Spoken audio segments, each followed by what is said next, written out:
Je serai l'avocate de ma mère, déclara la fille de la femme de ménage, en se levant devant le juge, qui se moquait de sa mère.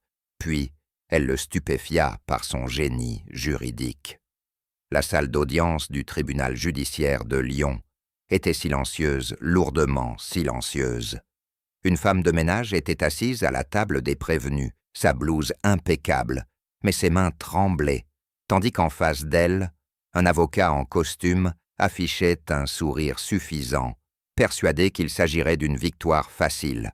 Le juge se pencha vers l'avant, son ton empreint de mépris.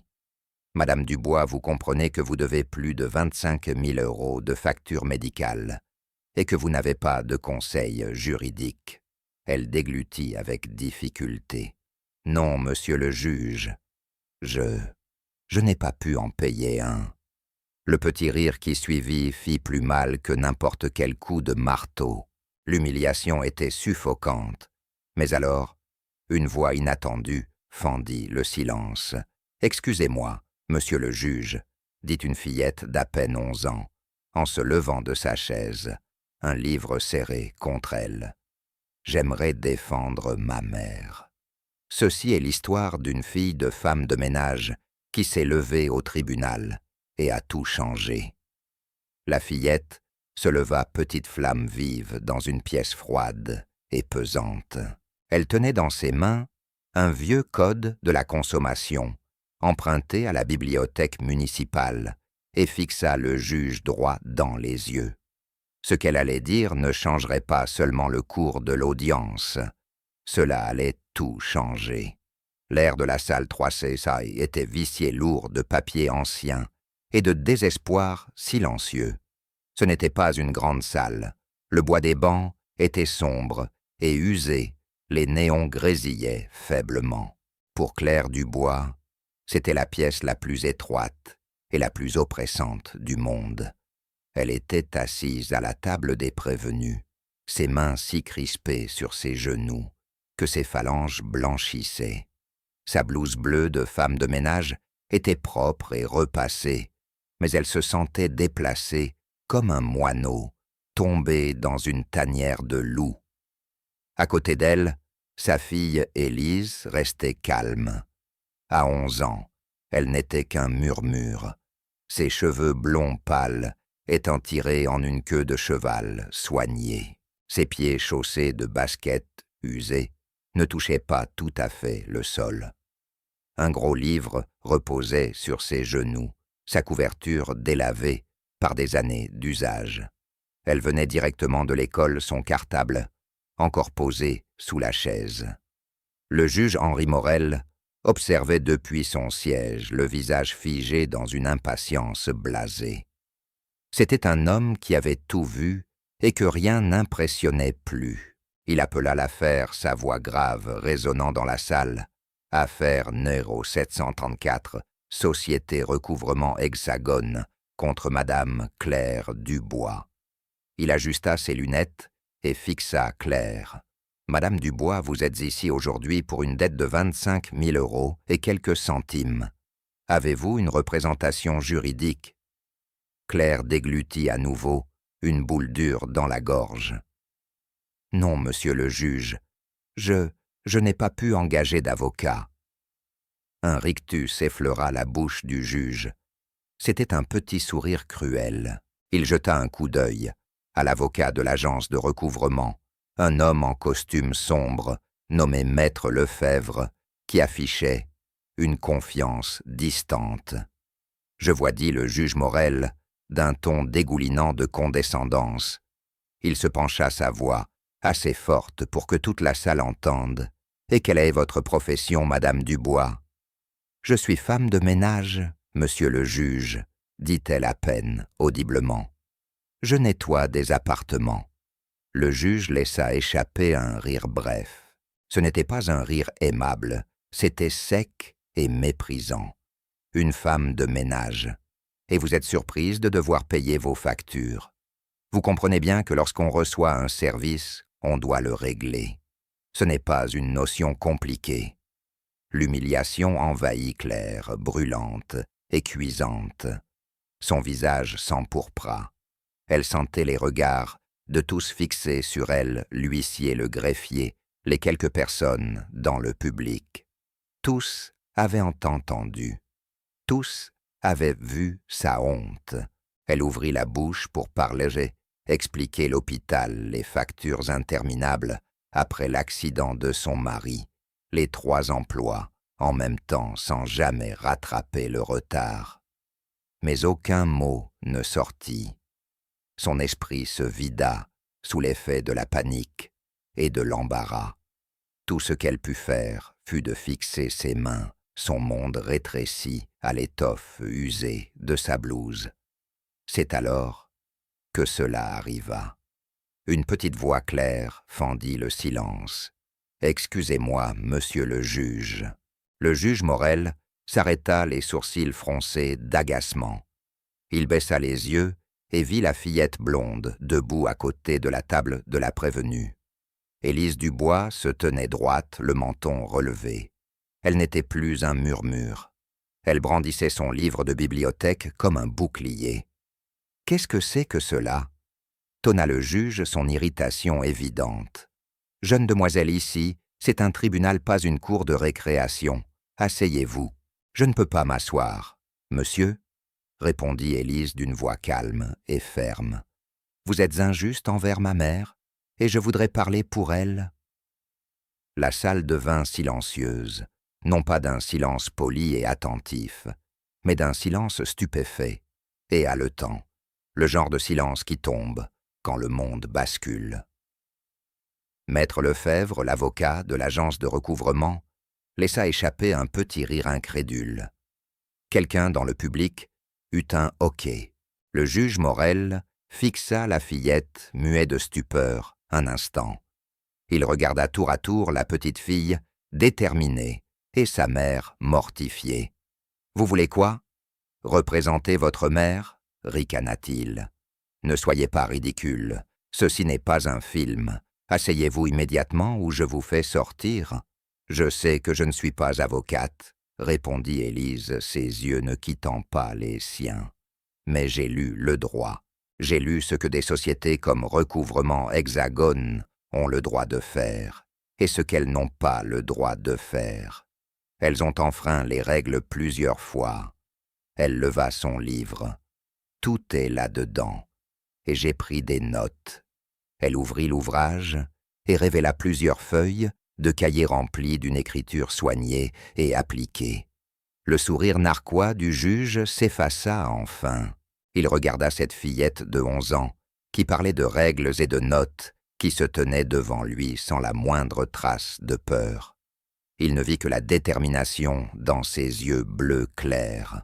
« Approchez du banc, » ordonna-t-il, la voix tendue. « Vous seul. » Élise avança ses petites baskets, ne faisant aucun bruit sur le sol lustré. Elle ne ressemblait pas à une enfant convoquée chez le directeur de son école. Elle ressemblait à un soldat marchant vers son poste. Mais l'histoire de la manière dont elle en était arrivée là ne commençait pas avec un livre ou un code. Elle commençait par une promesse faite dans le silence des nuits sombres, quand le seul son était celui des larmes muettes de sa mère. Claire Dubois n'avait jamais demandé grand-chose. Elle était née et avait grandi dans une petite ville de province où tout le monde se connaissait. Son père, André Dubois, avait été adjudant-chef dans l'armée française. C'était un homme de force tranquille et de principes inébranlables. Il avait appris à ses enfants 2 choses. Il faut travailler dur pour ce qu'on a, et il faut toujours se lever pour défendre ce qui est juste. Claire vécut selon ces mots. Elle épousa son amour de lycée, eut Élise, et bâtit une vie simple et heureuse. Elle gagnait sa vie en faisant le ménage. C'était un travail dur et honnête. Ses mains étaient souvent gercées et douloureuses. Son dos lui faisait mal le soir, mais elle en tirait de la fierté. Elle était bonne dans son métier. Chaque appartement qu'elle quittait brillait un peu plus qu'avant son passage. Elle était fière de subvenir aux besoins de sa famille, fière qu'Élise n'ait jamais manqué, de rien qu'il y ait toujours de la nourriture sur la table des livres à lire et un foyer chaud et sûr. Puis, 3 ans plus tôt, ce monde sûr s'était effondré. Son mari Marc avait eu un grave accident de voiture en rentrant de son travail sur un chantier. Il avait survécu mais n'avait jamais été le même. Ses blessures l'empêchaient de travailler et le laissaient dans une douleur constante. Les factures médicales commencèrent à arriver comme un déluge incessant. D'abord quelques milliers d'euros, puis 10 000, puis 20 000. Bientôt, ils se noyèrent dans une mer de papier, des enveloppes blanches qui apportaient chaque fois une nouvelle vague de panique et de peur. Claire prit plus de travail.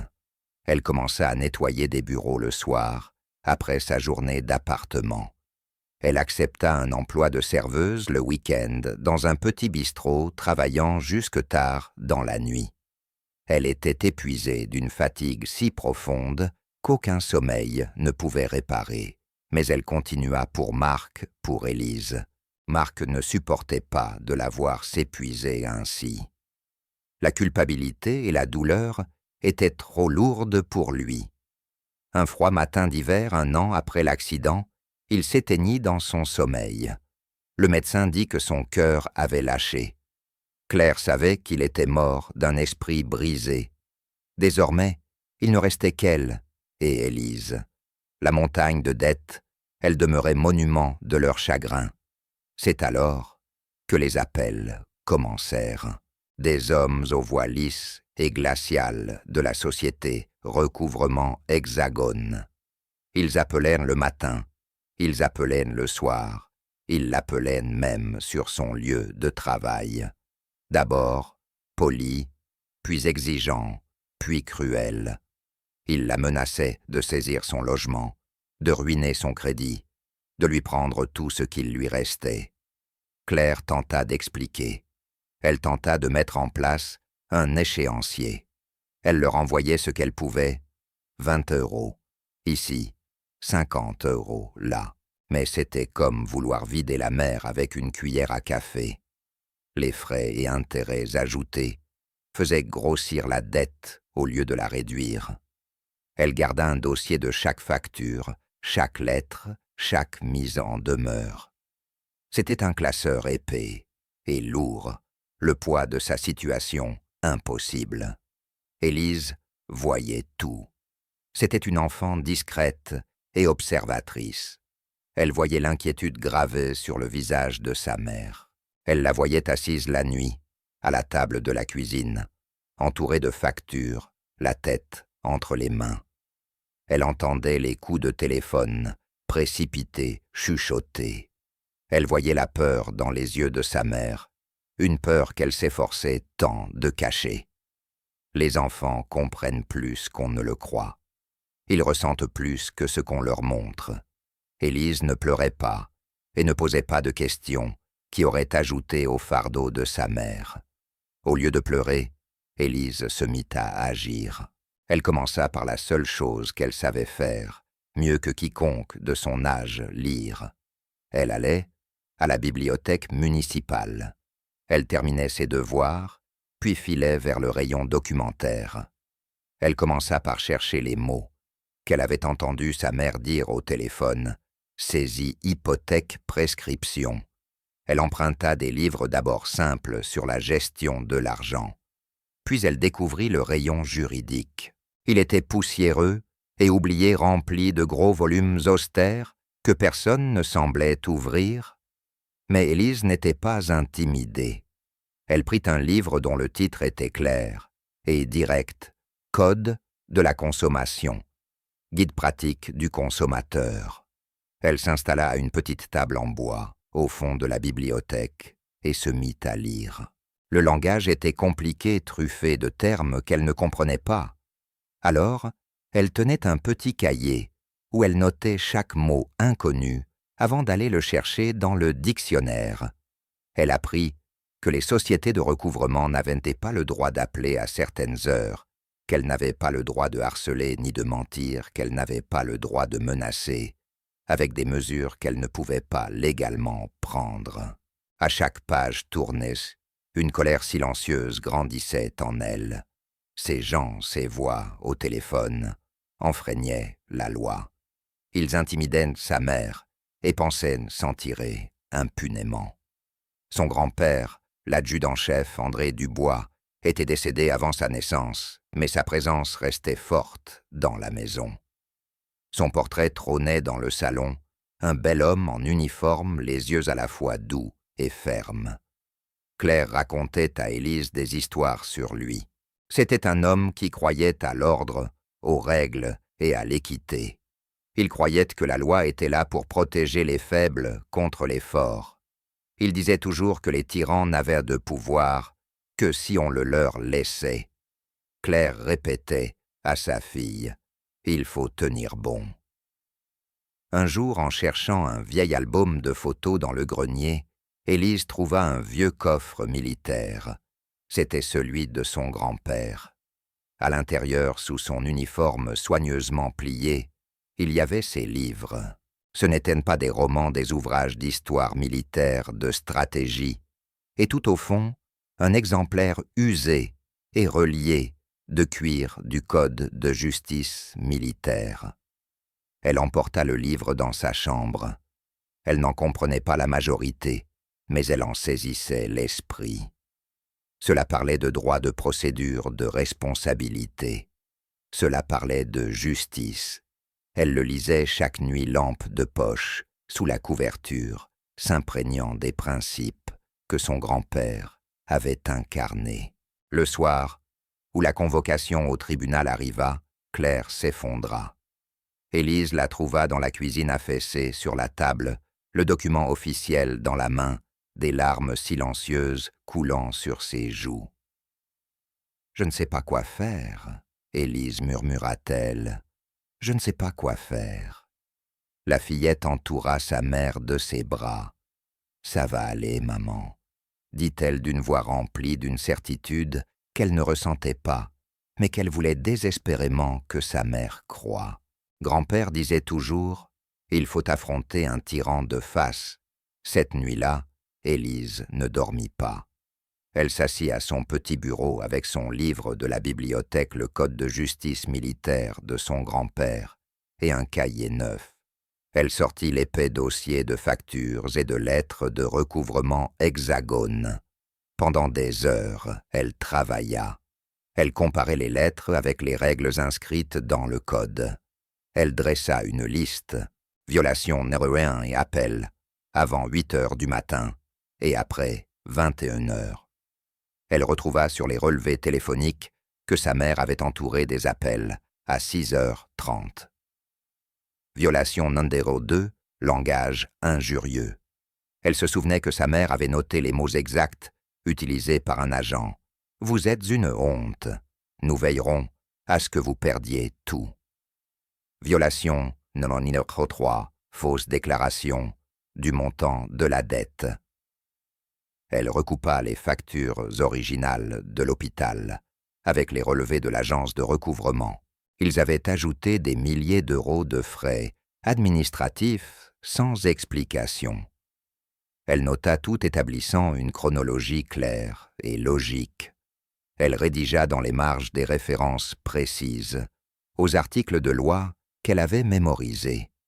Elle n'était plus seulement une fillette triste. Elle était un soldat préparant son champ de bataille. Elle était la petite-fille de son grand-père. Elle ne dit rien à sa mère. Elle ne voulait pas lui donner de faux espoirs. Elle continua simplement de travailler sa petite lampe de bureau comme un phare dans la maison silencieuse. Quand le soleil se leva, elle avait un plan.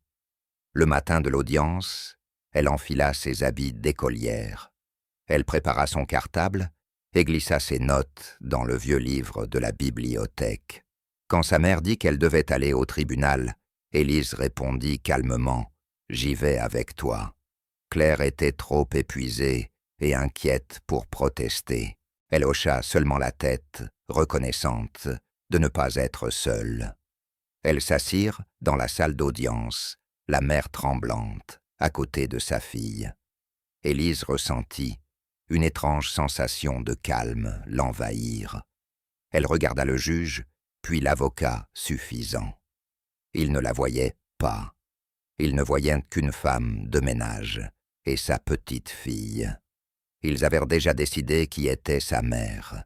Ils avaient déjà décidé qu'ils avaient gagné. Élise savait mieux qu'eux. Elle se souvenait du portrait de son grand-père. Elle se souvenait de ces mots transmis par sa mère. « Tiens bon ». Alors quand le juge humilia sa mère, quand il rit d'elle, quand il essaya de la faire paraître petite et sans valeur, Élise se leva. Elle tint bon. La voilà désormais debout devant le banc du juge, toute la salle l'observant. Il se dressait au-dessus d'elle, figure de pouvoir immense. Mais Élise ne regardait pas sa robe noire, ni son marteau imaginaire. Elle le regardait droit dans les yeux. Vous comprenez qu'il s'agit ici d'une véritable procédure judiciaire, demanda le juge Morel d'une voix basse et sévère, faite pour intimider. Ce n'est pas un exposé scolaire. Votre mère pourrait perdre son logement. Oui, monsieur, je comprends très bien, répondit Élise, calmement. C'est pour cela que je suis là. Ma mère Claire Dubois est une bonne personne. Elle travaille plus dur que quiconque que je connais. Elle ne doit pas à cette société ce qu'elle prétend, et elle l'a traitée illégalement. Illégalement. La voix du juge contenait une note d'incrédulité. Ce sont de grands mots pour... En quelle classe êtes-vous? 5e, 6e, 6e. Monsieur le juge répondit, Élise. Et oui, illégalement. Selon le code de la consommation, un créancier n'a pas le droit de harceler, d'opprimer ou d'abuser une personne pour recouvrer une dette. Les représentants de recouvrement Hexagone ont appelé ma mère à toutes les heures du jour et de la nuit. Ils l'ont insultée. Ils l'ont menacée. Elle en a les preuves. Le juge resta silencieux un long moment. Il regarda maître Lefebvre qui commençait à perdre de son assurance. Il regarda Claire qui fixait sa fille avec un mélange de terreur et d'admiration. Puis il reporta son regard sur la petite fille devant lui. « Vous en avez beaucoup à dire pour votre âge », dit-il, son ton changeant légèrement. La moquerie avait disparu, remplacée par une lueur de curiosité. « Très bien, mademoiselle Dubois. Le tribunal vous écoute. Retournez à la table et poursuivez. Voyons ce que vous avez à dire. » Élise acquiesça avec respect. Elle revint vers la table, se plaça à côté de sa mère, posa son livre ouvert devant elle et inspira profondément. Elle sentit la main de sa mère chercher la sienne sous la table et la serrer fort. « Je m'appelle Élise Dubois », commença-t-elle sa voix claire et forte, résonnant dans la salle silencieuse. « Et je suis ici pour parler au nom de ma mère. » Elle ne trébucha pas, elle n'hésita pas, elle exposa les faits, un à un, avec la logique implacable de la vérité. Elle n'était plus seulement la fille d'une femme de ménage. Elle était une force avec laquelle il fallait compter. Et tous, de l'huissier blasé au juge puissant, allaient le découvrir. Élise garda une main sur la couverture usée du livre de la bibliothèque, comme pour s'ancrer.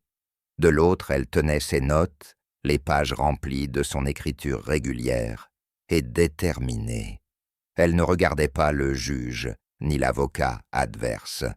Elle fixait un point au fond de la salle, comme elle s'était exercée dans sa chambre en s'imaginant parler au portrait de son grand-père. La dette a commencé après que mon père, Marc Dubois, a eu un accident de voiture le 12 mai, il y a 3 ans, déclara-t-elle. Le total de son hospitalisation à l'hôpital Saint-Jacques s'élevait à 19 800 €.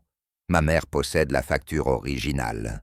Elle marqua une pause, et Claire, les mains tremblantes, fit glisser un document sur la table. Après le décès de mon père, ma mère a fait de son mieux pour rembourser, mais recouvrement Hexagone a racheté la créance. Elle baissa les yeux vers ses notes. Leur premier appel date du 2 août de l'an dernier. Ils affirmaient que le montant dû était de 22 000 €. Ils avaient déjà ajouté plus de 2 000 € de frais. La loi, en particulier l'article L111-8 du Code de la consommation précise qu'un créancier ne peut pas exiger de sommes supplémentaires, y compris des intérêts ou des frais, sauf si elles sont expressément prévues par le contrat initial ou autorisées par la loi. Maître Lefebvre, l'avocat de l'agence, se leva brusquement. « Objection, monsieur le juge. C'est absurde. Le tribunal va-t-il vraiment écouter une analyse juridique d'une enfant ?» Le juge leva la main pour l'interrompre, ses yeux fixés sur Élise, une expression étrange et indéchiffrable sur le visage. Elle présente une suite d'événements, maître Lefebvre. « Je l'autorise », continuait mademoiselle Dubois. Élise hocha la tête sans se troubler. « Merci, monsieur le juge. Ma mère a demandé une validation écrite de la dette, ce qui est son droit. L'agence n'a jamais fourni un décompte complet de ses frais. Il se contentait d'envoyer des lettres avec un montant de plus en plus élevé à chaque fois. Le montant actuel qu'ils exigent, 25 000 €, inclut plus de 7 000 € de frais injustifiés. » Élise tourna une page de ses notes. Le harcèlement a commencé en septembre. Un agent nommé Monsieur Julien a appelé ma mère sur son lieu de travail, le soir. Son patron a dû lui demander de ne plus prendre d'appels personnels. C'est une violation de l'article L. 223-1 du Code de la consommation qui interdit à un créancier de contacter un débiteur sur son lieu de travail lorsqu'il sait que l'employeur l'interdit. Ma mère le leur avait déjà signalé lors d'un appel précédent. L'air dans la salle d'audience était devenu lourd de tension. Les froissements et les toux discrets du public s'étaient tus. Tous se penchaient en avant pour écouter. Claire, assise près de sa fille, sentait sa peur se transformer peu à peu en une fierté brûlante. Elle découvrait une facette de sa fille qu'elle n'avait jamais connue, une force, un feu qui lui rappelait tellement son propre père. Le 15 octobre poursuivit Élise d'une voix ferme.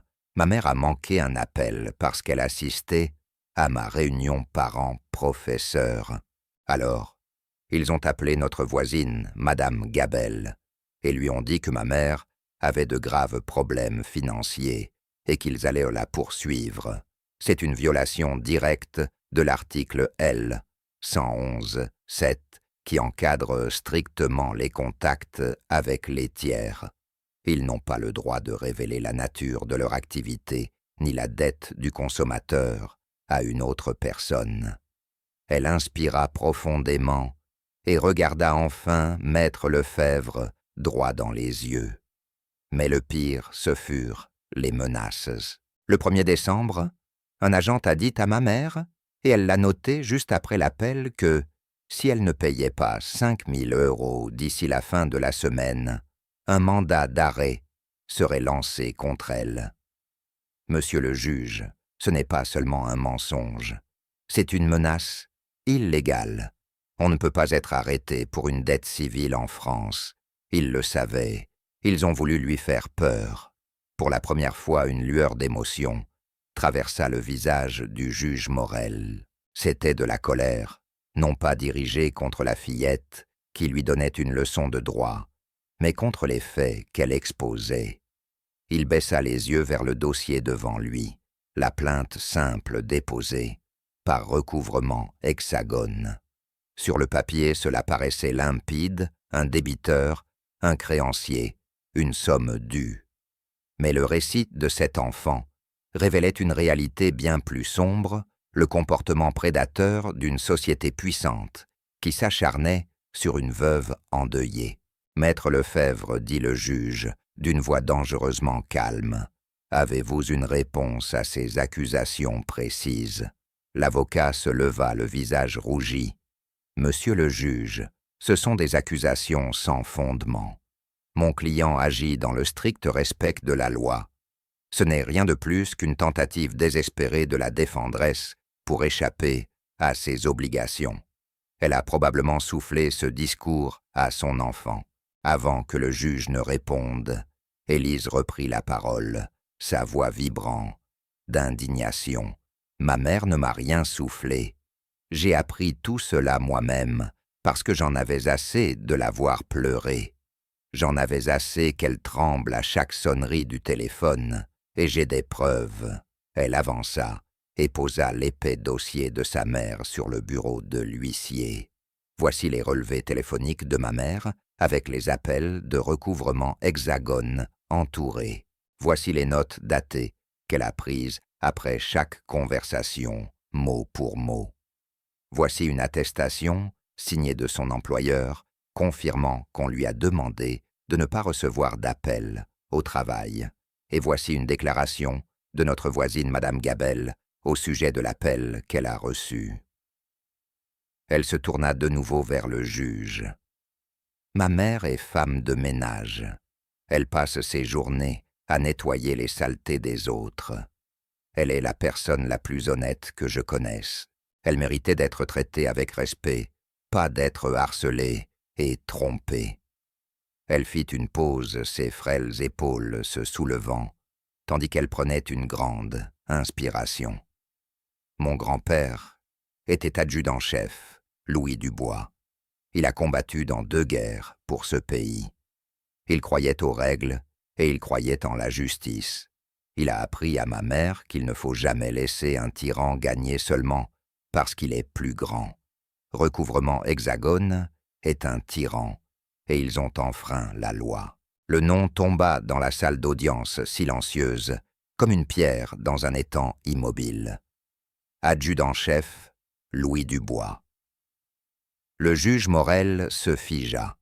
Ses yeux s'écarquillèrent légèrement. Il se renversa lentement dans son fauteuil, le regard fixé sur Élise, mais semblant voir, au loin, dans un autre temps.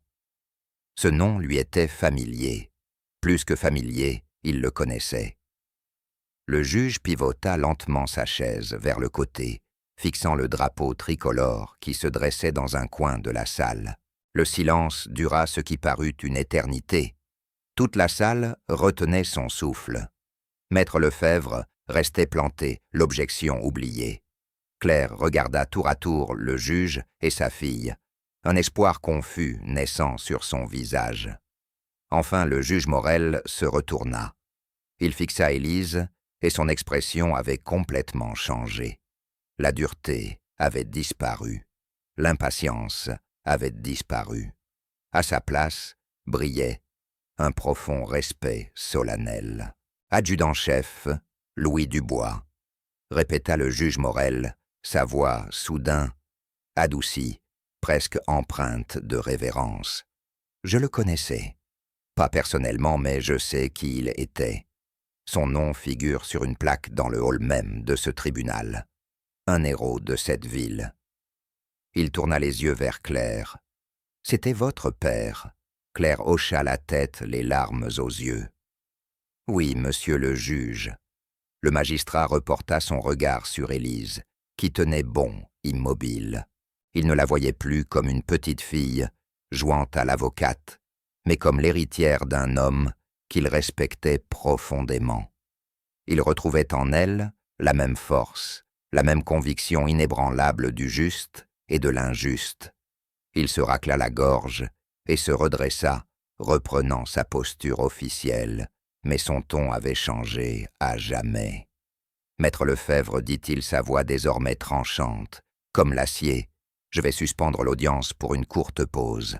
À notre retour, j'exige que votre client soit joint par téléphone et qu'il fournisse des réponses à chacune des accusations formulées par mademoiselle Dubois. Et croyez-moi, elles devront être convaincantes. » Il frappa son pupitre d'un coup sec, le son résonnant comme un coup de canon. Suspension de 30 minutes. Alors qu'il se levait, il s'arrêta un instant, et baissa les yeux vers Élise. « Jeune fille, » dit-il d'une voix calme empreinte d'un respect qui saisit toute la salle, « votre grand-père serait extrêmement fier de vous. » La pause de 30 minutes sembla durer une éternité. À peine le juge avait-il quitté la salle que le murmure contenu du public éclata en un bourdonnement excité. Les spectateurs se penchaient les uns vers les autres, chuchotant et désignant la petite fille à la queue de cheval blonde, assise à côté de sa mère. Élise, pour sa part, semblait indifférente à cette agitation. Elle rangeait méthodiquement ses papiers dans son dossier, son visage sérieux, concentré. Claire, elle avait l'impression de flotter. Elle fixait sa fille, l'enfant qu'elle avait élevé, et découvrait devant elle une étrangère brillante, farouche, terriblement impressionnante. D'où cela pouvait-il bien venir? Elle l'avait bien vu lire, certes, mais se lever dans un tribunal, citer la loi, affronter un juge et un avocat sans ciller. C'était au-delà de tout ce qu'elle aurait pu imaginer. Elle retrouva enfin sa voix dans un souffle étranglé. « Élise, comment savais-tu tout ça? Et comment savais-tu pour ton grand-père » Élise leva les yeux de ses papiers. Son expression s'adoucit en voyant les larmes dans les yeux de sa mère. « Je vais souvent à la bibliothèque, maman. J'ai lu et j'ai trouvé les vieux livres de papy au grenier, ceux sur le droit militaire. Il écrivait des notes dans les marges sur la justice, sur la nécessité de résister à ceux qui abusent de leur pouvoir. » Elle tendit la main et serra celle de sa mère glacée et tremblante. « Il te harcelait. Je ne pouvais pas les laisser faire. Et le juge, il a dit qu'il le connaissait. J'ai vu la plaque dans le hall en entrant, à la mémoire des plus valeureux de la ville, adjudant-chef, Louis Dubois. J'espérais que le juge se rappellerait de ce nom, qu'il saurait quel homme était papy, et qu'il comprendrait que sa fille et sa petite-fille ne seraient jamais des menteuses. » Claire serra plus fort la main de sa fille. Une vague d'amour si puissante qu'elle en eut le souffle coupé la submergea. La peur était toujours là, un nœud froid, au ventre, mais désormais, elle se mêlait à autre chose, l'espoir, une flamme fragile mais réelle, qu'elle n'avait pas ressentie depuis des années. Pour la première fois depuis la mort de Marc, elle avait le sentiment de ne plus mener ce combat seule. À l'autre bout de la salle, Maître Lefebvre parlait précipitamment au téléphone, tournant le dos au public. Son assurance suffisante avait disparu, remplacée par une énergie paniquée et fébrile. Sa voix sifflait de colère contenue. « Comment ça, vous ne savez pas? Vérifiez les historiques d'appel. Je me moque de la procédure. J'ai un juge qui est sur le point de rejeter tout le dossier, parce qu'une élève de 6e lui cite le code de la consommation. Oui, une élève de 6e. Trouvez-moi ces informations, tout de suite. » Il claqua son téléphone, livide, le visage déformé par un mélange de rage et de peur. Pour la première fois, il regarda Élise non plus comme une enfant, mais comme l'architecte de sa débâcle imminente. Silence. Le tribunal reprend, annonça l'huissier. Tous se levèrent. Le juge Morel fit son entrée le visage fermé et déterminé. Il s'assit et entra directement dans le vif du sujet. « Maître Lefebvre, votre client est-il en ligne ?» « Oui, monsieur le juge, » répondit l'avocat d'une voix tendue. Il montra son téléphone, posé sur haut-parleur. « J'ai monsieur Reynaud, directeur des opérations de recouvrement Hexagone. »« Monsieur Reynaud » tonna le juge sa voix, résonnant dans toute la salle, par le petit haut-parleur. « Ici le juge Morel. Êtes-vous informé des accusations de harcèlement et de pratiques illégales de recouvrement qui sont portées aujourd'hui contre votre société dans mon tribunal ?» Une voix minuscule et défensive sortit du combiné. « Monsieur le juge, nous respectons scrupuleusement. Assez, l'interrompit le magistrat. Le juge l'interrompit sèchement. J'ai ici une liste détaillée de violations avec dates, noms et actions précises qui semblent contrevenir directement au code de la consommation. Commençons par la première. Un appel passé à la voisine de la défendresse, au cours duquel votre agent a révélé les détails de sa dette. Est-ce oui ou non une pratique courante dans votre société? Un silence s'installa sur la ligne. Maître Lefebvre fixait le sol comme s'il souhaitait disparaître. Monsieur le juge finit par balbutier.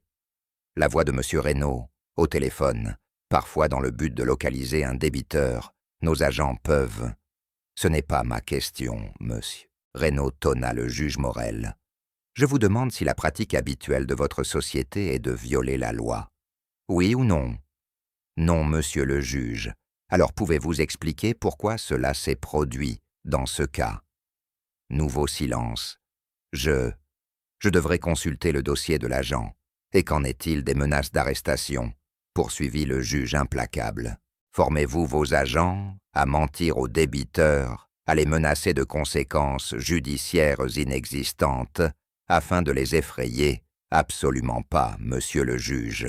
Ce serait un motif de licenciement immédiat. Et pourtant, dit le juge Morel, en se penchant en avant, c'est précisément ce qu'affirme la fille de madame Dubois. Elle a présenté à ce tribunal un dossier rigoureux, méticuleusement documenté, plus solide et convaincant que ceux que j'ai pu voir venant d'avocats ayant des décennies d'expérience.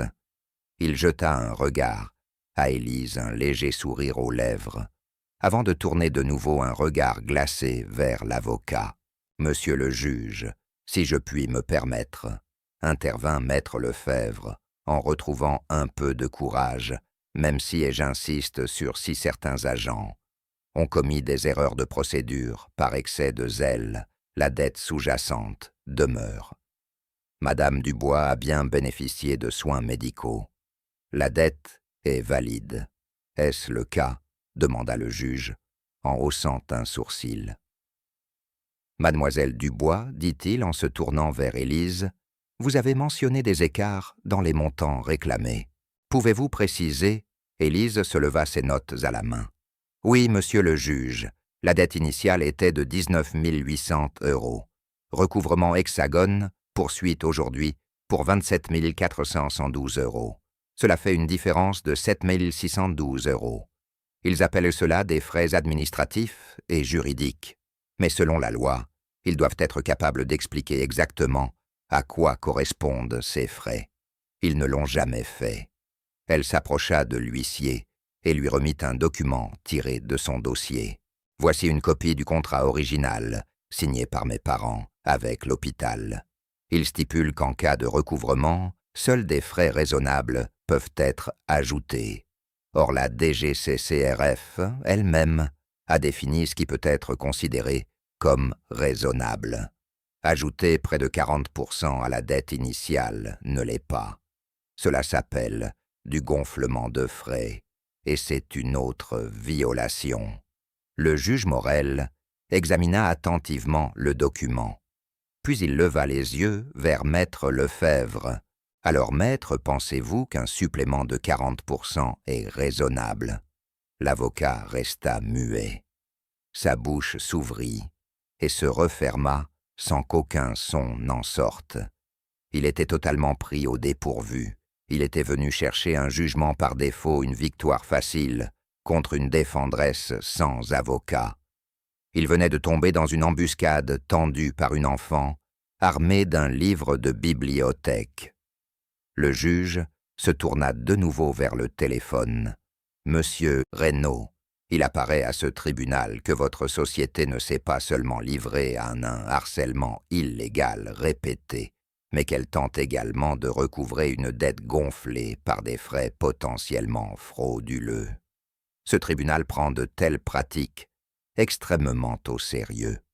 En vertu du Code de la consommation, chaque violation peut entraîner des dommages et intérêts, ainsi que des amendes substantielles. Des honoraires d'avocat, s'écria maître Lefebvre. Mais elle n'a pas d'avocat. Le juge lui lança un regard glacial. Maître Lefebvre, dans les circonstances présentes, je suis à 2 doigts de vous déclarer, vous et votre client, coupable d'outrage à magistrat. Je vous conseille de vous taire. Il se tourna de nouveau vers Claire et Élise, puis reprit plus posé. Mais il soulève un point intéressant. La loi vise à rétablir la victime dans ses droits. Il réfléchit un instant, puis s'adressa à Élise. « Mademoiselle Dubois, que considérez-vous, vous et votre mère, comme une issue juste à cette affaire ?» La question plana dans l'air. Le pouvoir dans la salle avait totalement basculé. Il n'était plus sur le banc du juge, ni du côté de l'avocat en costume. Il résidait désormais dans les mains d'une fillette de 11 ans en basket usée. Élise n'avait pas prévu ce moment. Son but était d'empêcher qu'on leur prenne leur logement, de mettre au jour les mensonges. Elle n'avait pas pensé à la suite. Elle se tourna vers sa mère. Le visage de Claire était traversé de multiples émotions, mais la plus forte était la confiance. Elle croyait en sa fille. Élise inspira profondément et affronta le juge, la justice. « Monsieur le juge, dit-elle d'une voix claire et assurée, ce serait qu'il cesse de harceler ma mère. La justice, ce serait qu'il corrige le montant de la dette pour qu'il corresponde à ce qui est réellement dû. » Elle hésita une seconde.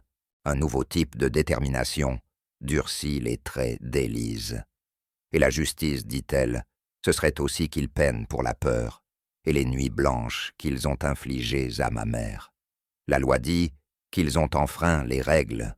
Enfreindre les règles doit avoir des conséquences. » Le juge Morel l'écouta hochant lentement la tête.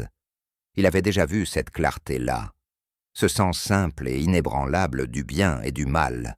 Il l'avait vu dans les yeux de soldats. Il la voyait maintenant dans ceux de la petite fille d'un soldat. « Je suis d'accord, » dit-il. Il se tourna vers maître Lefebvre, dont le visage pâle était devenu livide. « Voici ce qui va se passer. Je rejette cette affaire avec préjudice. Cela signifie que vous ne pourrez jamais la déposer de nouveau. » Un souffle parcourut la salle. Claire agrippa le bras d'Élise, les jointures blanches. De plus, poursuivit le juge, sa voix claquant comme un marteau sur l'acier, j'ouvre une enquête formelle sur les pratiques de recouvrement Hexagone sur la base des preuves présentées aujourd'hui. Je vais transmettre ce dossier au procureur général de l'État, ainsi qu'à la DGCCRF. La petite voix au téléphone protesta, mais le juge l'ignora. Quant aux dommages et intérêts, puisque Madame Dubois n'a pas d'avocat, nous allons les calculer autrement. Nous avons ici plusieurs violations claires de la loi. Nous avons l'infliction d'une détresse émotionnelle grave et une tentative de recouvrer une dette frauduleusement gonflée. Il griffonna sur son bloc-notes. Le tribunal ordonne ce qui suit. Premièrement, l'intégralité de la dette de Madame Dubois est annulée. Elle ne vous doit plus rien. Claire laissa échapper un sanglot, un cri de soulagement pur. Les larmes qu'elle s'était interdites depuis des années coulèrent enfin librement sur son visage. Deuxièmement, reprit le juge d'une voix vibrante, d'autorité. Vous verserez une indemnité à Madame Dubois pour le harcèlement et les pratiques illégales. Nous la calculerons sur la base des 7 612 € de frais frauduleux que vous avez tenté de recouvrer. Je vous ordonne de lui verser ce montant exact en dommages punitifs. Il fixa directement Élise. Et enfin, pour le temps et l'énergie que cette jeune fille a consacré à accomplir le travail d'avocat, qui sont habituellement payés pour cela, pour la défense brillante et courageuse qu'elle a menée au nom de sa mère. Ce tribunal ordonne un paiement supplémentaire. Appelez cela des honoraires de consultation. Je considère qu'un montant de 500 € par violation citée est approprié. Vous en avez mentionné 4, mademoiselle Dubois. Élise, stupéfaite, ne put qu'acquiescer d'un signe de tête. « Cela fera donc 2000 € supplémentaires, » déclara le juge, à déposer sur un compte épargne-études pour mademoiselle Élise Dubois. Il lança un dernier regard à maître Lefebvre. « Vous avez 30 jours pour effectuer ces paiements. Avez-vous compris ?»« Oh, oui, monsieur le juge, » balbutia l'avocat. « L'audience est levée, » conclut le juge Morel. Et d'un coup de marteau final, tout fut terminé. La salle explosa de bruit. Le public se leva pour applaudir. Les journalistes, jusque-là assoupis au fond, se précipitèrent vers la sortie, téléphonant frénétiquement à leur rédaction. C'était une histoire, une énorme histoire. Mais Claire et Élise ne remarquaient rien. Elles étaient enserrées, l'une contre l'autre, incapables de se lâcher. Le poids de toutes ces années de peur et de lutte venait de disparaître balayé en un instant. Claire pleurait dans les cheveux de sa fille, répétant « Merci, merci, merci », encore et encore. Élise la tenait les yeux embués de larmes. Elle avait réussi, elle avait affronté le tyran, elle avait tenu bon, et elle avait gagné. Alors qu'elle se préparait à partir, l'huissier s'approcha. « Excusez-moi, madame, » dit-il à Claire. « Le juge souhaite vous voir, vous et votre fille, dans son bureau. » Nerveuses, elles le suivirent par une porte latérale jusqu'au cabinet privé du magistrat. C'était une grande pièce tapissée de livres de droit du sol au plafond. Le juge Morel se tenait près de la fenêtre sans sa robe noire, regardant la ville. Quand elles entrèrent, il se retourna un vrai sourire chaleureux aux lèvres. « Entrez, je vous en prie, » dit-il. « Je ne vous retiendrai pas longtemps. Je voulais seulement vous dire quelque chose en privé. » Il se dirigea vers son bureau et prit une photo encadrée. Il la leur apporta. C'était une image d'un jeune lieutenant de l'armée, bien plus jeune, juge Morel, posant à côté d'un autre soldat, un homme grand, fier, au regard bienveillant, avec les galons d'adjudant-chef sur la manche. « Cette photo a été prise il y a longtemps, » dit le juge, la voix chargée d'émotion. « J'étais un jeune officier mort de peur. Votre père, votre grand-père, c'était mon adjudant-chef. Il veillait sur moi. Il m'a appris ce que signifiait être un chef. Il m'a appris l'honneur et le devoir de faire ce qui est juste, même quand c'est difficile. » Il regarda Claire. « C'était le meilleur homme que j'ai jamais connu. Je suis tellement désolé pour votre perte, et je suis désolé que vous ayez été traité ainsi. Notre système aurait dû vous protéger. Il n'aurait jamais dû falloir que ce soit votre fille qui rétablisse la justice. » Alors le juge s'agenouilla de manière à être à hauteur des yeux d'Élise. « Toi, dit-il d'une voix emplie d'admiration, tu as son esprit, ce même feu, ce même sens de la justice. Tu as accompli quelque chose d'extraordinaire aujourd'hui. Tu m'as rappelé pourquoi je suis devenu juge. » Il ouvrit un tiroir de son bureau et en sortit un épais livre relié de cuir. « Je veux que tu aies ceci, dit-il, en le lui tendant. C'était un exemplaire du préambule et des grands principes de la Constitution française. Lis-le, apprends-le, et ne laisse jamais personne te dire que tu ne peux pas changer les choses. » Élise prit le livre, son poids, important et réel, entre ses mains. « Merci, monsieur le juge, » murmura-t-elle. « Non, répondit-il en se redressant. « Merci à toi. » Elles sortirent du tribunal dans la lumière éclatante de l'après-midi. Le monde paraissait différent, plus léger. Pour la première fois depuis longtemps, Claire Dubois ne pensait pas aux factures aux dettes, ni aux appels menaçants. Elle pensait à l'avenir. À peine arrivées sur le trottoir, elles furent encerclées par des journalistes, micros et caméras tendus sous leur nez. « Madame Dubois, que ressentez-vous? Que ferez-vous de l'argent ?» Élise, un commentaire. Élise, submergée, se réfugia derrière sa mère. Claire, voyant la détresse de sa fille, sentit ressurgir son vieux réflexe protecteur. Elle passa un bras autour d'Élise et fit face aux caméras. Sa voix, autrefois un chuchotement timide dans la salle d'audience, résonnait maintenant forte et claire. « Ma fille et moi voulons simplement rentrer chez nous.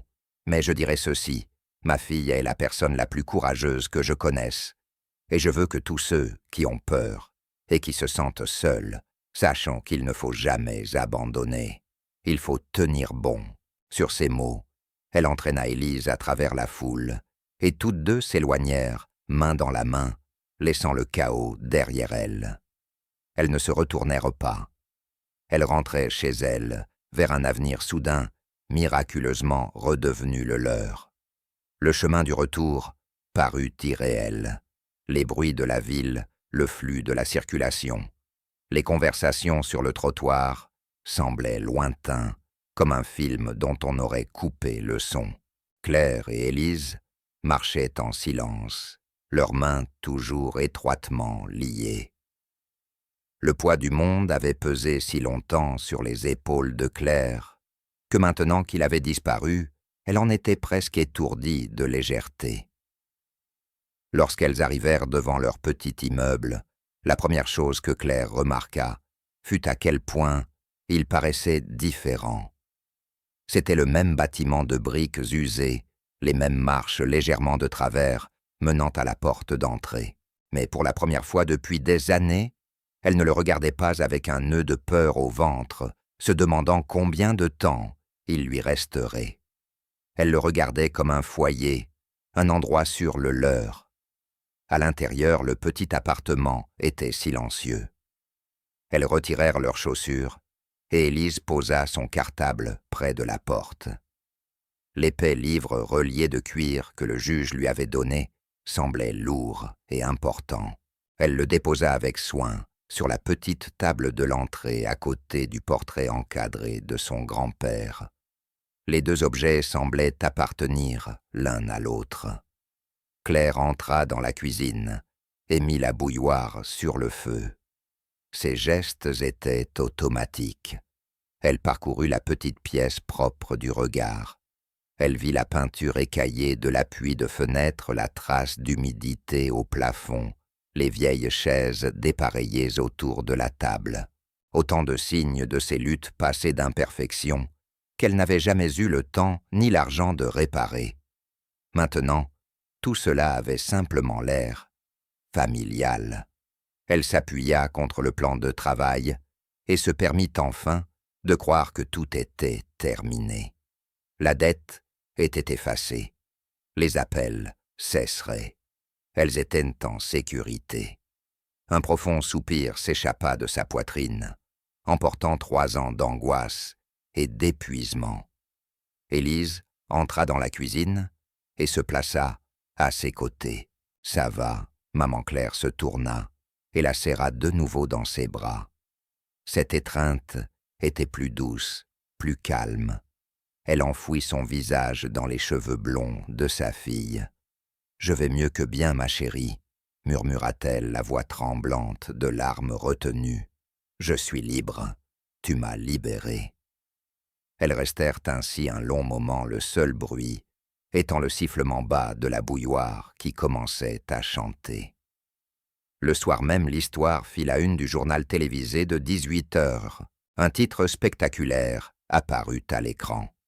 À 11 ans, une prodige du droit affronte une société de recouvrement abusive et gagne. On montra des images tremblantes prises devant le tribunal, montrant Claire et Élise quittant les lieux, le visage grave et déterminé. Un expert juridique interviewé s'exprima avec admiration sur la maîtrise impressionnante de la loi par la fillette. On diffusa même une photo d'archive de l'adjudant-chef, Louis Dubois, le qualifiant de véritable héritière de l'héritage d'un héros local. Leur téléphone se mit à sonner, mais ce n'était plus la voix froide et menaçante d'un collecteur de dettes. C'était leur voisine, Madame Gabelle, qui pleurait de joie.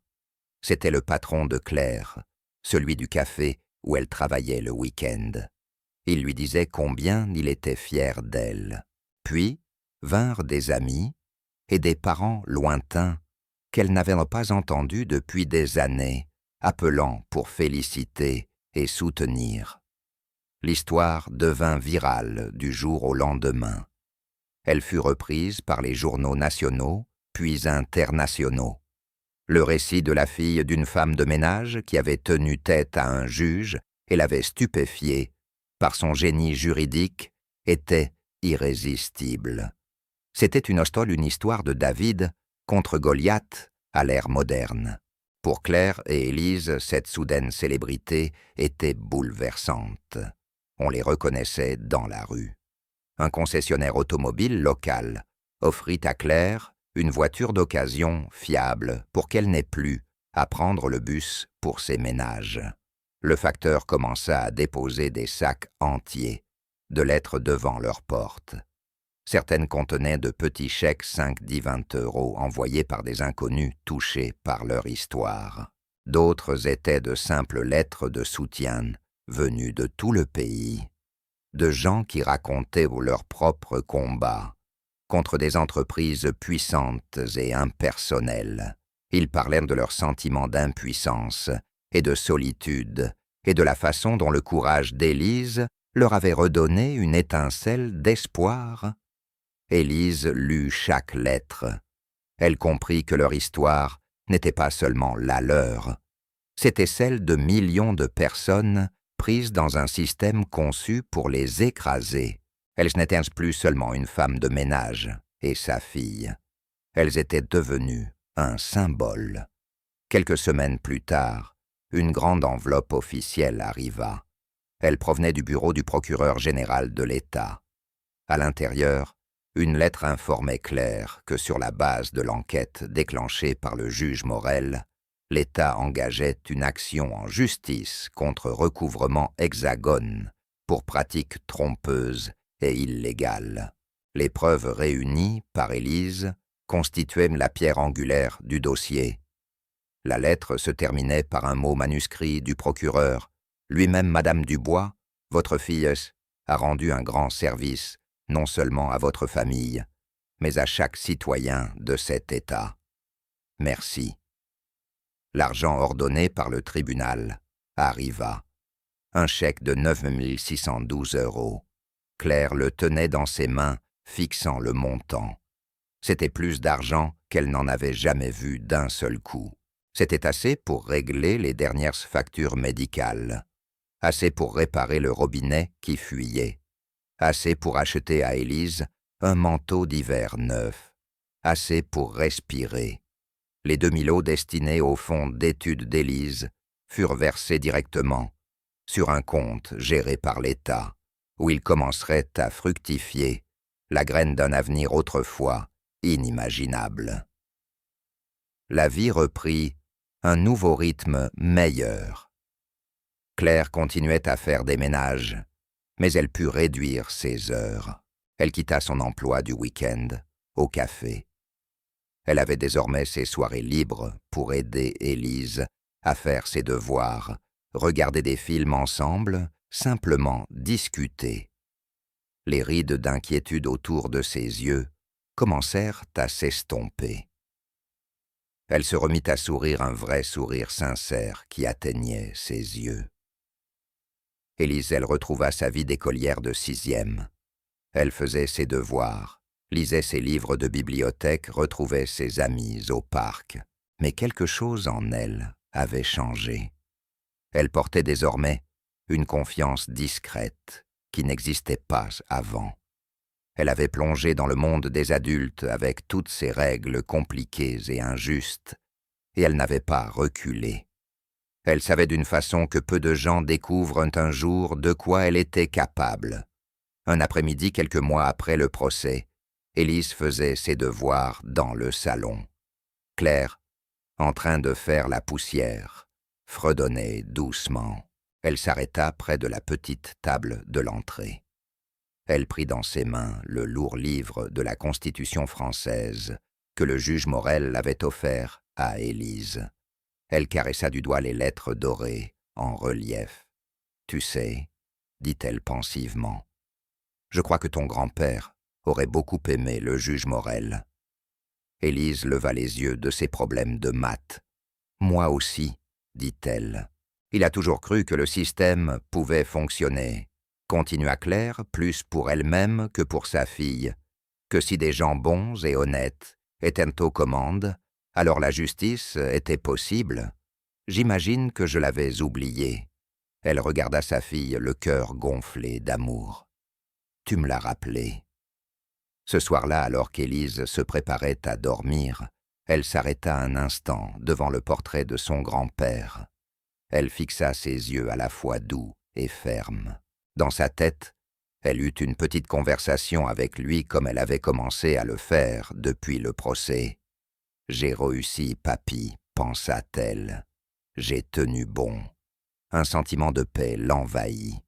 Elle savait qu'il serait fier d'elle. Elle n'avait pas seulement gagné une affaire. Elle avait honoré sa mémoire. Elle avait porté son héritage en avant. L'histoire d'Élise Dubois, la fillette de 11 ans qui avait plaidé comme une avocate, finit par disparaître des gros titres, remplacés par d'autres nouvelles, d'autres indignations, d'autres héros. Mais pour ceux qui avaient été touchés, elle ne fut jamais oubliée. Pour le juge Morel, ce fut un rappel du serment qu'il avait prêté et de l'homme qui l'avait inspiré à le faire.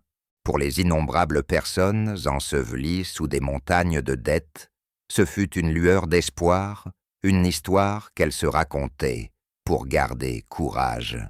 Et pour une mère et sa fille, dans un petit appartement de banlieue, ce fut l'histoire du bouleversement de toute une vie. Ce n'était pas une question d'argent, ni de célébrité, ni même de victoire judiciaire. C'était le moment où une fillette se leva dans une salle glaciale et intimidante, regarda un homme puissant droit dans les yeux et dit la vérité. C'était le moment où elle cessa d'être victime de ses circonstances et devint maîtresse de son destin. C'était l'instant où elle montra au monde que le courage n'a pas d'âge, que la justice vaut la peine d'être défendue, et que parfois l'arme la plus puissante dont on dispose est un livre emprunté à la bibliothèque, une voix claire, et la conviction inébranlable d'être du côté du droit. Et c'est là que nous allons clore cette histoire pour l'instant. Chaque fois que je partage l'une d'elles, j'espère qu'elle vous offre l'occasion de sortir un instant du quotidien et de vous laisser emporter. J'aimerais savoir ce que vous faisiez, en l'écoutant peut-être vous détendre, après le travail, conduire tard le soir, ou simplement vous préparer à la nuit. Laissez-moi un mot dans les commentaires, je les lis vraiment tous, et si vous voulez être sûr que nous nous retrouvions, un j'aime et un abonnement font toute la différence. Nous essayons toujours d'améliorer nos récits, alors n'hésitez pas à nous donner aussi vos retours dans l'espace commentaires. Merci d'avoir passé ce moment avec nous.